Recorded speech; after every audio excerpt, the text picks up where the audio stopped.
welcome to another little listener episode of Real Life Ghost Stories. How you do? Why are you laughing so much? She's making little like noises as she's eating. Sorry, Bim is beside us having her dinner, so if you can hear a little munching in the background, it's actually not me.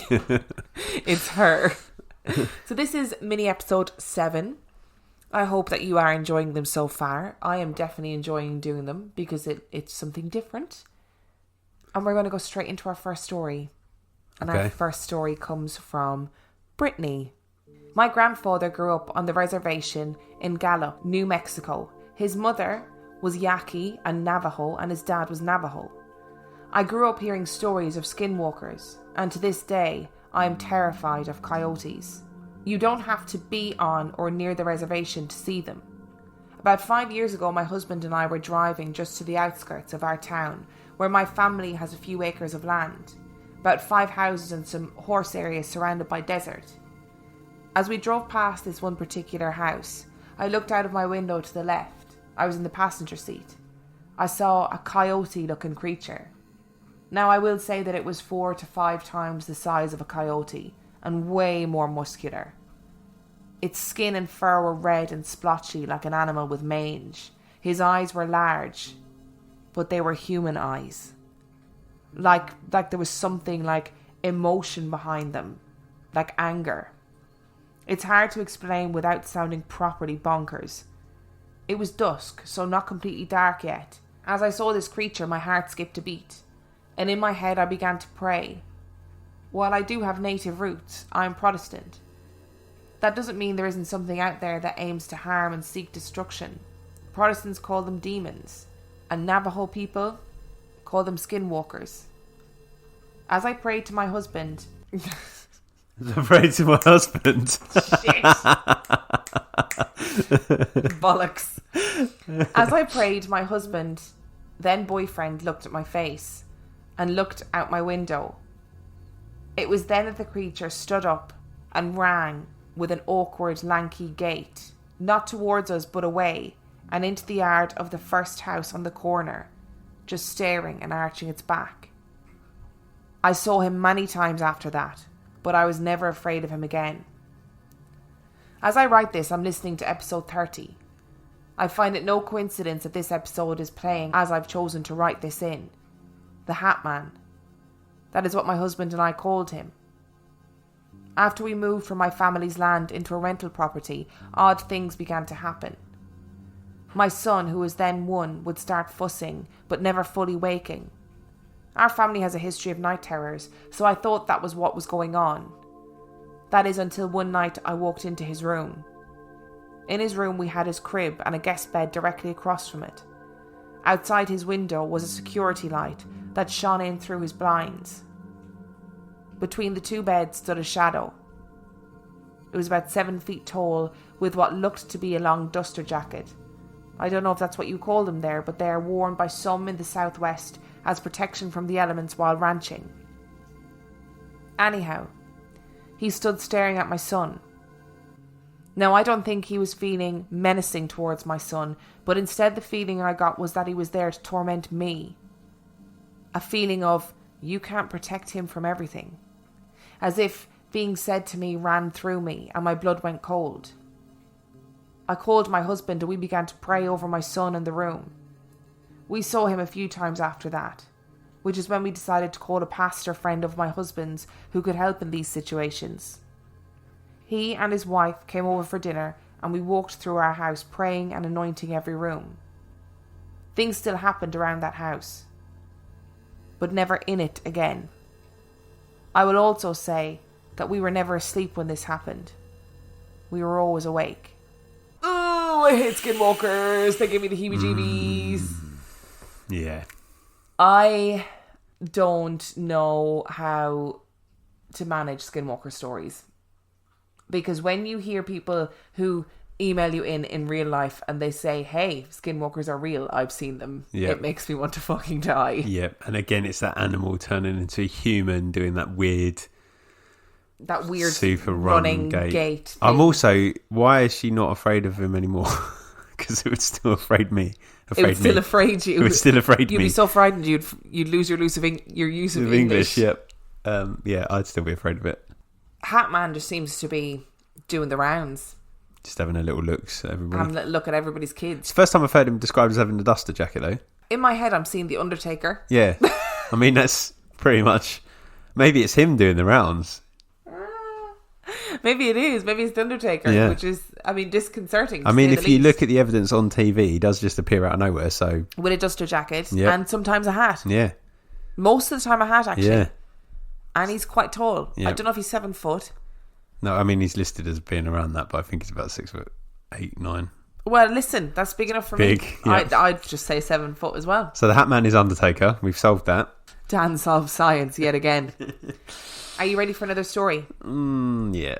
Story number 2 comes from Tanya. My mum and I lived with my grandparents as my dad had passed away when I was a baby and mum needed her family near her. One morning when I was 3, I found out my granddad had died in his sleep. My gran-gran, as I had called him, was my world. He gave me my passion for nature and, unbeknownst to me at that age, a lifelong passion for anything supernatural. I remember clearly watching little balls of coloured lights dancing around in my bedroom at night time shortly after my gran-gran's passing. They used to scare me at first, and I would hide under the bed. But I remember talking to my gran-gran, who was sat at the bottom of my bed, telling me they were just friends visiting. There was yellow, green, blue, and other colours. My mum didn't tell me they weren't real, or that it couldn't possibly be my gran-gran. She just let me talk about it. As she later told me, I was so happy to talk about it, she didn't want to upset me. This next bit you probably won't believe, but I can assure you it happened, and I wasn't dreaming. When my gran-gran visited, I was able to float down the stairs.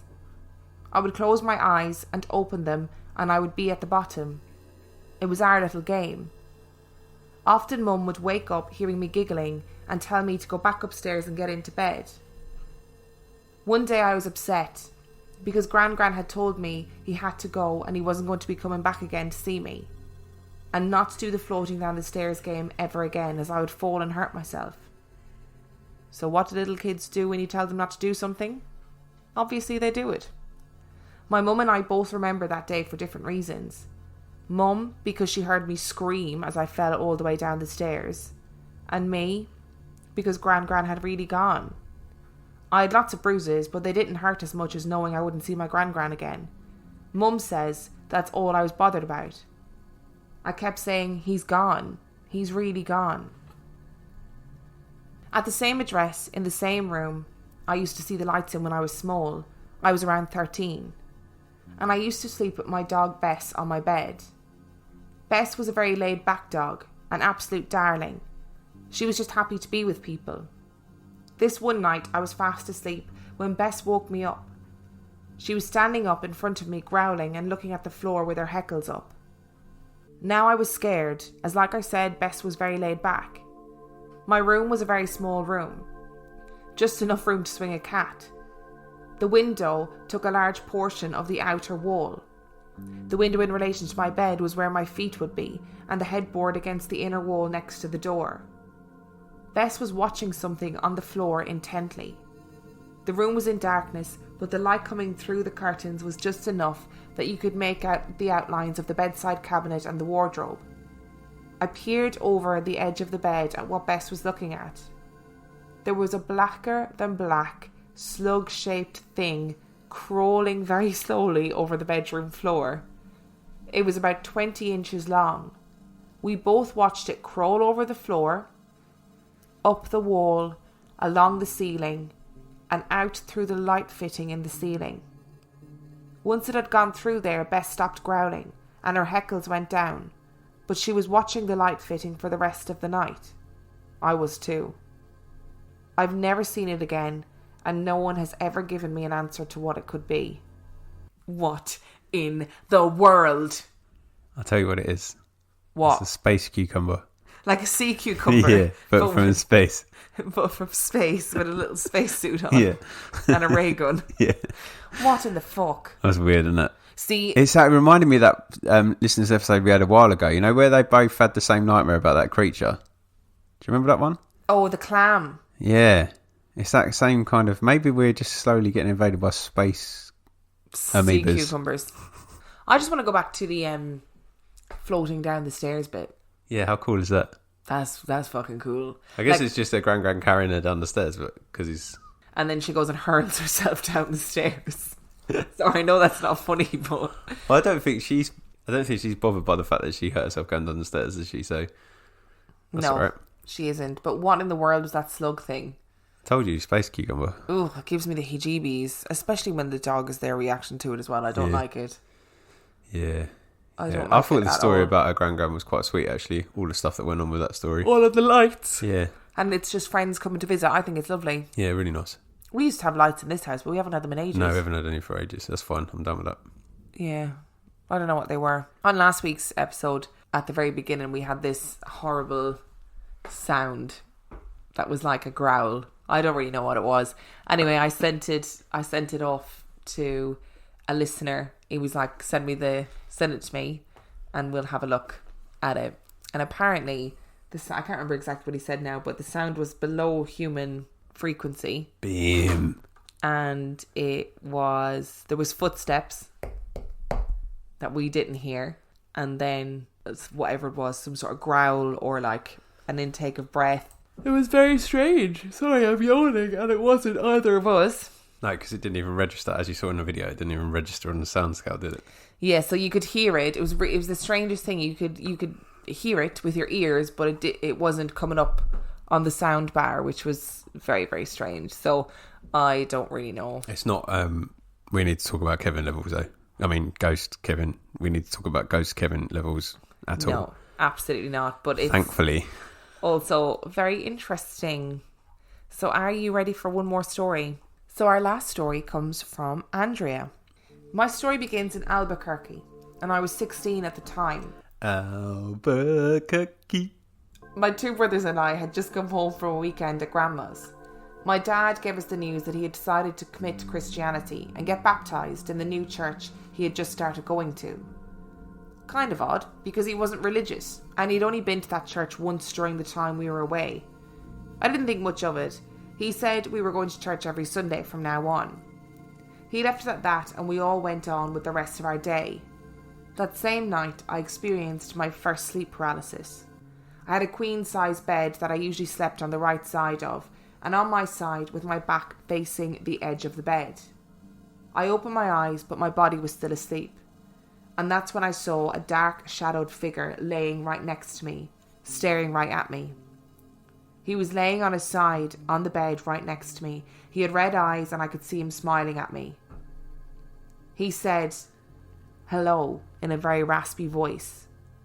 It seemed like he was watching me all night, just waiting for me to wake up. My body immediately started to tense up and I wasn't able to move. I closed my eyes and tried pretending to be asleep, hoping that whatever it was would think I was sleeping and leave me alone. I was finally able to wake up and see that no one was next to me. I didn't sleep the rest of the night. I wasn't sure if it was real or just a dream or a little bit of both. The week after that, I experienced a second sleep paralysis. The same figure, standing on the edge of my bed by my feet. I immediately knew it was the same shadow. I didn't close my eyes this time, and once again I was paralysed. I was staring right at him and him right back at me. And he was smiling. He didn't really have a face. It was just a black shadow.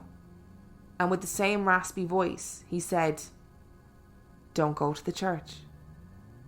I could feel my heart beating out of my chest. I closed my eyes and tried to wake myself up. It finally worked, and once again nothing was there. I told my dad about it, so he had the pastor come to our house and put oil all around my room, hoping that would work. I didn't experience any sleep paralysis after that, but always had horrible nightmares about random things, and somehow, in every nightmare, I was told not to go to church. I still went to church, up until we moved to Kansas City. Fast forward to last year. I am now in Kansas City and in a new home with my family. We moved into a 4-bedroom home. 2 rooms were in the basement, and that's where my brother's rooms were. 1 room on the main floor, which is where my parents' room is, and on the second was my room. I had my own bathroom, which was just right in front of my room. I never experienced anything paranormal. I had a dream one night where a dark shadow was in my closet. He was opening and closing my closet door so fast without even moving his arms. I managed to run out of my room and into the bathroom. I was at the bathroom door, and I peeked out to see if I was being followed, but saw no one. I then saw my youngest brother come up the stairs and go into my room. I was telling him not to go in there, but for some reason he couldn't hear me, and just walked in and closed the bedroom door behind him. I was in tears, yelling my brother's name, and then the door opened, and the shadow was standing there. The shadow said, "I'm a lot stronger than you think. I followed you all the way from New Mexico." I immediately woke up after that. I touched my face and realised that I was actually crying. The dream felt too real. I moved out of my parents and now live with my fiancé. My youngest brother ended up moving to my old room because it was bigger than his room. I'd completely forgotten my dream at that point, until one day he asked me if I'd ever noticed anything weird in that room while I was there. I told him, no, I don't think so.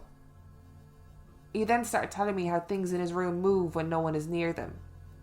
He said a bottle flew across the room. The remote will fall off the bed when no one is near the bed. When the door is closed, he would sometimes hear something push against the door hard, like they were trying to open it, which causes it to make a loud noise. He says he can't go near the closet. For some reason, he has a bad feeling about it. I didn't want to mention my dream to him. I don't want to scare him. But it really is a weird coincidence that in my dream, my youngest brother was the one that went into the room. And that the only place in the room he doesn't go near is the place where the shadow was standing. In the closet. Opening and closing the door. I have such heebie-jeebies right now. That's a horrible story. I have this vision in my head of that creature standing in the closet and the door opening and closing really quickly. And it's making me want to fucking poke my own eyes out. I mean, I wouldn't do that. It's probably not a smart move. That's probably a very dramatic move, really, as well, isn't it? Yeah, just for something you're picturing in your mind. Yeah. That is a horrendous story. Yeah, no, that's awful. So do you think something was going on with her dad and that's why he decided to join the church? Yes. Like that he had seen something or something had freaked him out? Yes. Especially if it was unusual, if he'd only been to that church once and it wasn't... Imagine if he'd checked in on his daughter and saw the shadow in the bed with Fuck off. Fuck off. Might have been. Why would you say that? Well, it might have been. Why is it lying there smiling at her? Oh, it makes me want to die. I hate it. It might have been. That might have been what he saw. Oh. And then it followed her as well, isn't it? What's he after? Her soul. Her soul. I don't know. But either way, it gives me the heebie-jeebies. I don't like it. I don't like it at all. Black and red. Red eyes. Black shadow. Smile. You can make out a smile. Venom. Ooh. Yeah, it is a bit actually. No, Venom's got white eyes, I think. Oh, I don't know. But you can make out the smile. What if a space cucumber was a symbiote? I mean, they're two different stories. I know, but what if it was a symbiote? Venom, going back to that one. What if that was Venom? Unlikely, considering Venom is a fictional superhero comic book character. No, there's a documentary in it that Tom Hardy does. Oh, sorry, that documentary, I forgot. You're an idiot. No, that shadow figure is not good. Oh, and the brother's just vibing on it as well, isn't he? Like the little brother is vibing. He knows, he can sense it. Oh, I mean, she's being a good big sister and not telling him, which is good. Yeah, which is a good thing. I mean, if something like that happened to me, I would not tell you. No. Because you'd lose your fucking mind. And you do that all the time as well. What? When you hear stuff and I'm like, what's that? And you're like, oh, nothing. When you go, what's that? And I'm like, what? And then you won't even tell me what you hear. I hate it when you do that because it makes it scarier. Well, I'd rather do that than be like, oh, I just heard a massive crash or whatever it was. Because most of the time it's just something out in the street, really, isn't it? Yeah, it is a lot of the time around here, actually, to be fair. Earlier on today, there was just this screaming, this unholy screaming out on the street, and I thought a child was being murdered. So I was hanging out the window going, what the fuck is going on? No, it was just a little boy. I'd say he was about 7 with a little group of friends walking to the shop. He's just screaming. Yep. He's not crying because mid-scream he's like, ah, ah, ah. What are you guys getting from the shop? And then back to screaming again. I was like, what the fuck is that? Why are you doing that? Why are you making that noise? The rest of them, the other kids weren't laughing. Yep. They were just bopping along. Maybe he had some form of Tourette's, actually. Yeah, maybe that's his tick. Just Maybe screaming. that's his tick. And I'm just here being like, what the fuck? Yeah. It was quite unusual, though. Even Bimmy was a bit disturbed. If you enjoyed this week's listener episode, you can send us in your own story to reallifeghoststoriespodcast@gmail.com. reallifeghoststoriespodcast@gmail.com. I will try and remember that. You can find us on Instagram at Real Life Ghost Stories, and also on 50p Movie Club. Sorry, I was going to do the Twitter handle. And you can find us on Twitter at Real Guys Pod. You can find us on Facebook, Real Life Ghost Stories Podcast. Make sure that you join our supergroup, which is RLGS Supergroup. The answer to the question is Emma and Dan. And if you want to support us on Patreon, you can do so. Patreon.com/Real Life Ghost Stories, where for $5 a month you get shit, and for $2 a month you get shit too. I can't be bothered. I mean, not actual shit, just in case you're worried. Just in the post. And I don't feel well after that story. We have to go out now as well, and I don't really want to. Neither do I, but for different reasons. And on that note, we shall see you next week. Bye.